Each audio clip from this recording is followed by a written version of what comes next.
All right, so the credit bureau that you were looking at where it went up 125, that was Experian. This is pulled from Equifax, all right? So, it's not growing as fast as Experian, but it's still growing. Back in December, it was 550. Now in May, the following year, it's 667. So that's an increase of 117 points. Now, let me tell you the strategy that I'm using. So, of course, I've watched people explain it, but I'm sure talking about all sending in all the paperwork and then getting it taken, all that crazy stuff. I just follow simple. I looked at, all right, which one has the most weight. So, the strategy that I've been showing y'all is essentially me getting a secured credit card.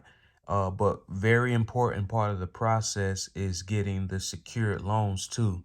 I'm opening 3 secured loans, 3 6-month secured loans for $250. And the very first month I pay back 150, and then over the next 2 months following that, that's 3 months total, I pay back the full loan. What I notice is the credit is not really looking at the numbers, it's looking at the percentages.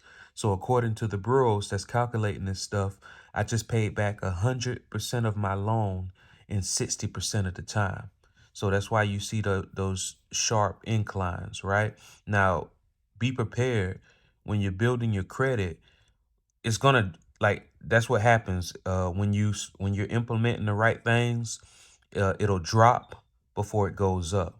So what happens is sometimes people get discouraged when they see it drop, and then they give up their plan. But even if you're doing it right, it'll drop and then start increasing.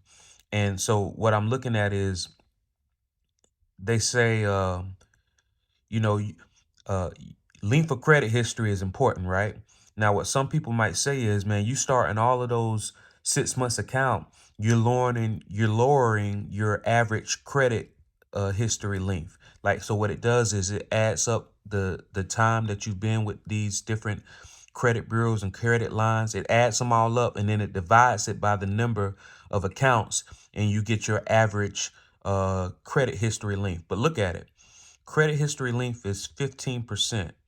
Now, with me paying back all of these loans on time, it's increasing my percentage when it comes to the payment history. Instead of it being only paying accounts on time 50% of the time, it goes up to 70, then 80, then 90. I rather have a higher score. I rather have a higher score uh, in this than in that. I'd rather have a higher score in the 35% weight than a lower score than a lower score in the 15% rate. Uh, so that's how I've been doing it. I've been focusing on these top two, because what, new credit, I'm still gonna get that 10% because I'm getting new credit, right? Credit mix, I'm still gonna get this 10% because I got the secured card and I got the secured loans. That's the credit mix. So what a lot of people do is they give up all of these 35, 30, 10, 10. What does that come to? 30 plus 35, that's 65, plus 20, that's 80.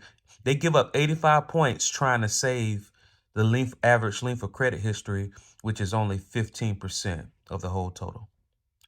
Follow if you want to keep up.